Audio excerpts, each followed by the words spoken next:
신약성경 속에 제3시, 제6시, 제9시라는 시간이 나오는데요. 과연 이들 시간을 어떻게 측정했을까요? 그리고 이들 시간이 현대적 개념으로는 몇 시일까요? 궁금하시죠? 또 한 가지는 복음서 저자들은 서로 동일한 시간 개념을 갖고 있었을까요? 아니면 다른 시간 개념을 갖고 있었을까요? 이번 영상에서는 이런 궁금증들에 대하여 알아보도록 하겠습니다. 그럼 저와 함께 신약성경 속으로 시간여행을 떠나보도록 하겠습니다.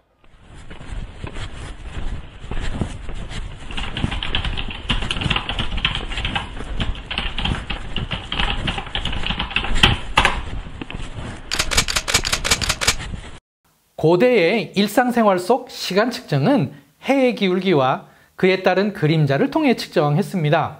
즉, 해시계이죠. 해시계의 사용은 아주 오래되었습니다. 고고학적으로 기원전 1500년경에 이미 이집트와 바벨론에서 해시계를 사용했음이 알려져 있습니다. 구약성경에도 해시계가 나오는데 알고 계셨나요? 아하스의 해시계입니다. 열왕기하 20장 9절과 이사야 38장 8절 이렇게 두 번 나오는데 동일한 사건에 대한 기록입니다. 그중 이사야 38장 8절을 읽어보겠습니다. 보라, 아하스의 해시계에 나아갔던 해 그림자를 뒤로 10도를 물러가게 하리라 하셨다 하라 하시더니 이에 해시계에 나아갔던 해의 그림자가 10도를 물러가니라. 히스기야 왕의 기도에 대한 응답으로 해시계의 그림자를 뒤로 10도 물러나게 했다고 했습니다.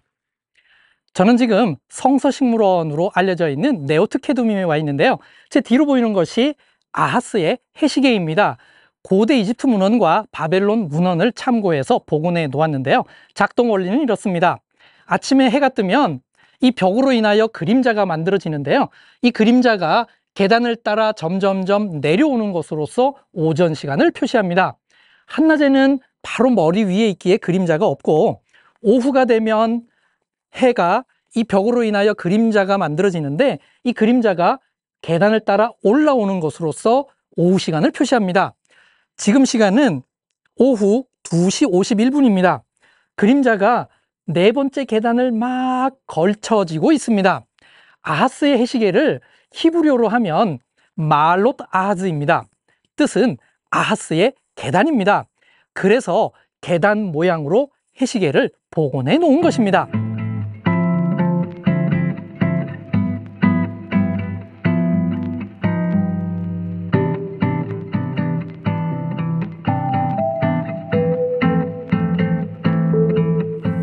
아하스의 해시계 정말 특별하죠. 그런데 이거보다 더 특별한 게 있습니다. 예수님 당시 사용하던 해시계가 지금까지 남아있는 게 있습니다. 정말 신기하죠. 그곳으로 저와 함께 이동해 보도록 하겠습니다.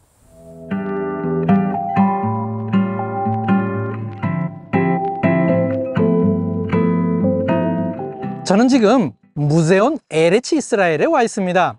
이곳에 다양한 해시계를 모아놓은 곳이 있는데요. 그 중에 가장 오래된 것이 바로 제 옆에 있는 이 해시계입니다. 일명 힐기야 궁전 해시계라고 불리우는데요. 헤브론 근처 알무락이라는 아람 마을에서 기원후 68년에 로마 장군 베스파시안에 의하여 파괴된 건물 잔해가 출토되었습니다. 그곳에서 시몬의 아들 힐기야라는 글씨가 나와서 그 건물을 힐기야의 궁전이라고 부르는데요. 그곳에서 이 해시계가 출토되었습니다.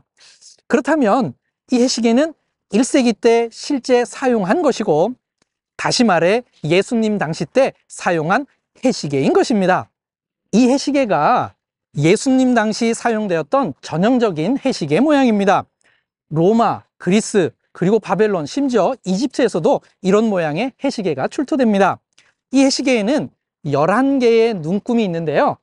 이 눈금으로 12칸이 그려져 있습니다. 가운데 있는 이 쇠막대를 그노몬이라고 합니다. 이 그노몬으로 인하여 만들어진 그림자를 통하여 시간을 측정하는 것입니다. 이것을 통하여 예수님 당시 낮 시간을 12등분을 한 것을 알 수 있습니다. 실제 예수님 당시에 이스라엘 땅에서 사용되던 해시계를 직접 보셨습니다. 예수님 당시에는 로마인이든지 유대인이든지 이집트인이든지 모두 낮 시간을 측정하기 위해 해시계를 사용했습니다. 헤로도투스에 의하면 바벨론에서 사용된 12진법이 이미 기원전 450년경에 헬라인들에게 전해졌고 플리니우스에 의하면 이 전통이 로마인에게까지 전해졌다고 했습니다. 그래서 이미 예수님 시대 이전부터 낮 시간을 12등분으로 구분하고 있었습니다.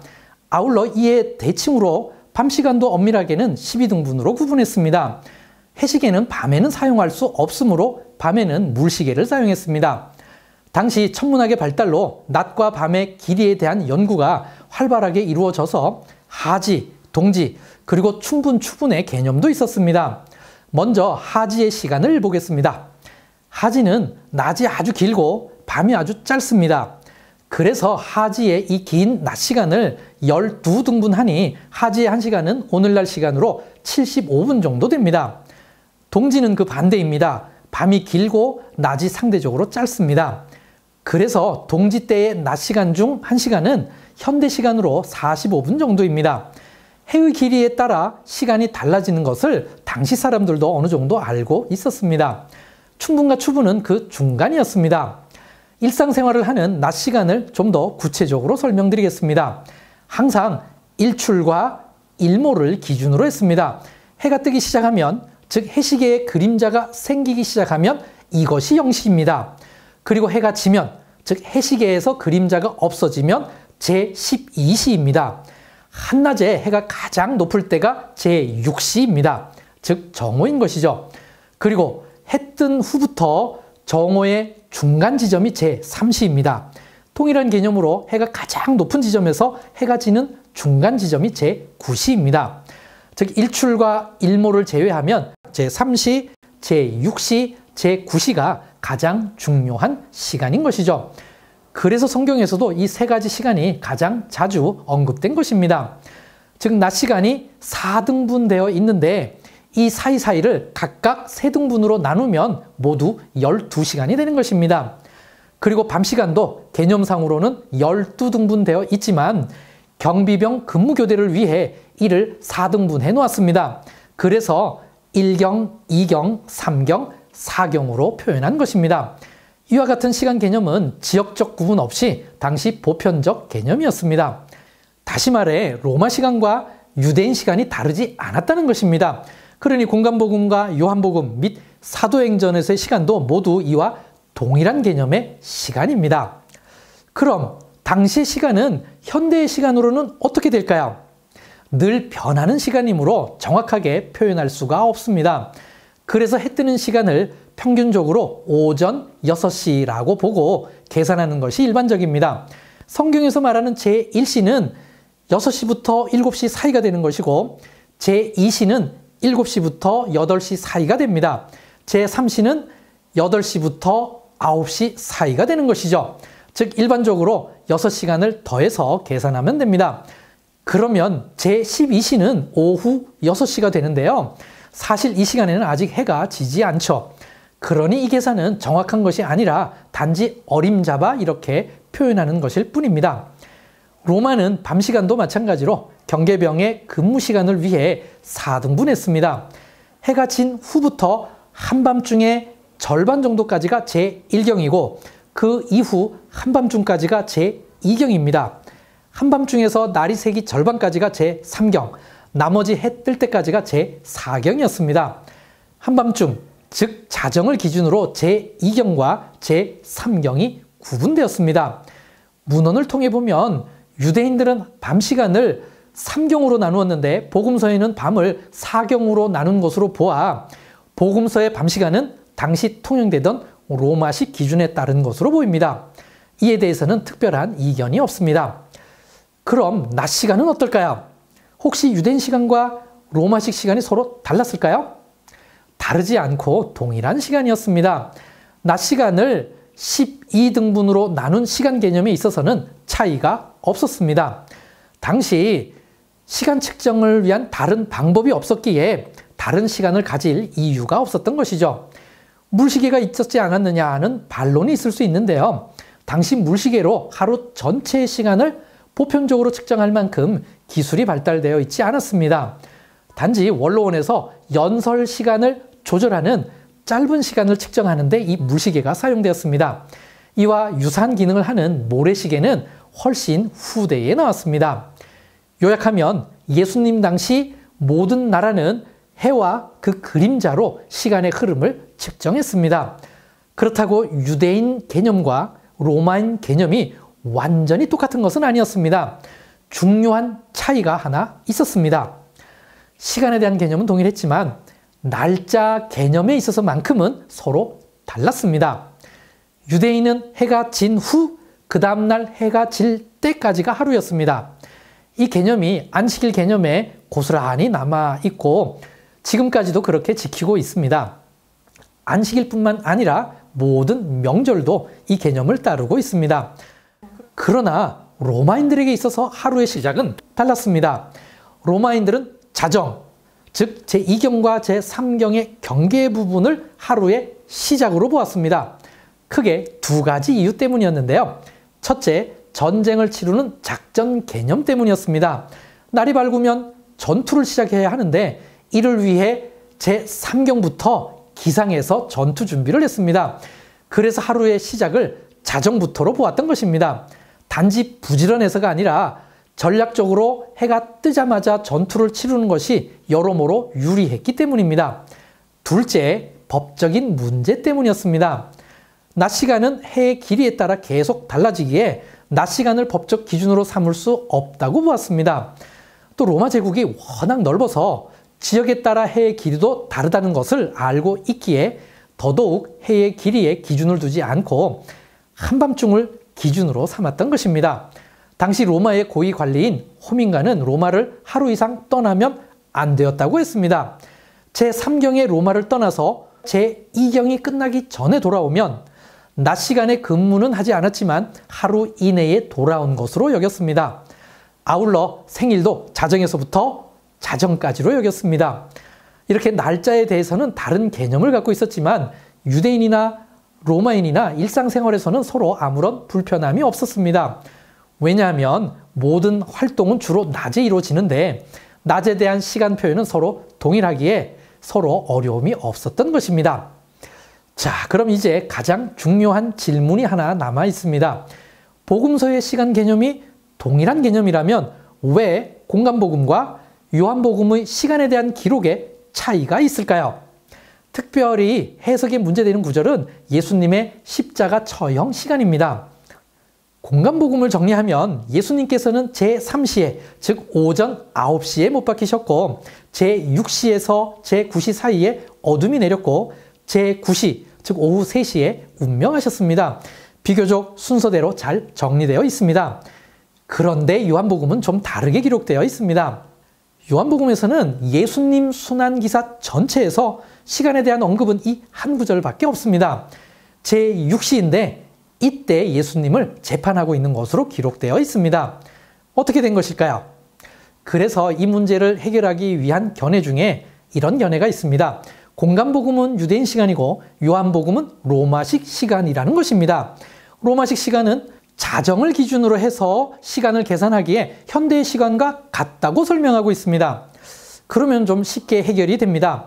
제6시는 현대 시간으로 보면 오전 6시 혹은 오후 6시인데 본문에서는 오전 6시를 의미한다고 보는 것입니다. 그래서 오전 6시에 재판을 받고 공간복음에서 말하는 제3시 즉 오전 9시에 십자가에 못 박힌 것으로 본다면 딱 맞아떨어지게 되죠. 하지만 이 견해에는 큰 문제점이 있습니다. 신약성경이 기록될 당시에는 현대와 같은 개념의 로마 시간이 없었다는 것입니다. 로마인들이 날짜를 자정부터 자정까지로 했기는 했지만 현대와 같은 시간 개념을 사용한 것은 아니었습니다. 하루 24시간을 등가적 시간으로 계산하기 시작한 것은 한참 후대인 14세기 혹은 15세기에 시작된 일입니다. 이를 계산해낼 수 있는 시계가 발명된 이후에야 가능한 일이었죠. 항해술의 발달과 수도원에서의 정규적인 기도를 위해 거의 근세가 되어서야 등가적 시간 개념을 사용하기 시작했습니다. 이것이 보편적으로 사용된 것은 더 후대입니다.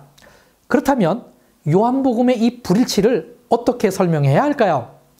복음서를 기록할 당시 해시계는 마을 단위로 있거나 혹은 큰 공공 건물 혹은 부유한 사람의 집에 있었습니다.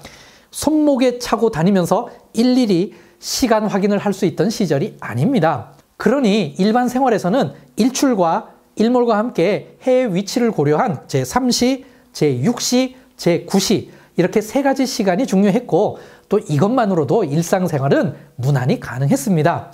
이 정도의 시간은 굳이 해시계가 없어도 누구나가 감각적으로 짐작할 수 있었습니다. 정오를 기준으로 오전 시간에는 일출과 제3시가 있었고 오후에는 제9시와 제12시 즉 일몰이 있었습니다. 여기에서 AM, PM의 개념이 나왔는데요. 현대에도 여전히 사용하고 있습니다. 그러니 이 두 개념을 나누는 정오, 제6시가 갖는 의미가 클 수밖에 없었습니다. 요한복음에서는 예수님 순환 기사에서 유일하게 언급된 시간이 제6시 하나밖에 없습니다. 요한복음의 저자는 예수님의 순환의 시간적 정보를 주는 것이 기록 목적이 아니었습니다. 예수님의 죽음이 유월절 양의 죽음임을 드러내기 위함이 요한복음의 목적이었습니다. 그리고 이 제6시 바로 앞에 유월절 준비일이라는 표현이 유일하게 한 번 언급되어 있습니다. 여기서 말하는 준비일은 파라스퀴에라는 단어인데요. 안식일을 준비하는 날을 뜻하는 특별한 용어입니다. 그런데 여기에 유월절을 뜻하는 파스카라는 단어가 앞에 추가되어 있습니다. 뜻은 유월절을 준비하는 날이 아니라 유월절 기간 중 안식일을 준비하는 날입니다. 그냥 안식일 준비일이라고 하지 않고 유월절 내 안식일 준비일이라고 밝힘으로써 유월절 양의 죽음을 한 번 더 떠올리게끔 한 것이죠. 그런데 유월절 양을 잡는 시간이 대부분 제6시입니다. 더욱이 공간복음에 의하면 제6시는 어두움이 내린 시간입니다. 그래서 요한복음에서는 예수님의 순환 과정에서 상징성이 가장 큰 제6시라는 시간 하나만 유일하게 밝힌 것으로 보입니다. 요한복음은 다분히 신학적인 복음서입니다. 그렇기에 예수님의 순환 기사에서 시간을 제6시라는 것 하나만 표현한 것으로 보입니다. 지금까지 신약성경 속의 시간에 대하여 알아보았습니다. 예수님 당시에는 해시계를 이용하여 시간을 측정했기에 유대인 시간과 로마인 시간이 서로 다르지 않았습니다. 단지 하루의 시작을 언제로 보느냐에 대한 개념만 달랐을 뿐입니다. 그러므로 요한복음과 공간복음 속에 사용된 시간은 동일한 것으로 보아야 합니다. 요한복음의 다른 사건을 해석할 때도 동일한 시간으로 보아야 합니다. 맵연구소의 영상은 앞으로도 계속됩니다. 다음 영상에서도 최선을 다한 영상으로 찾아뵙겠습니다. 그럼 레이트라웃!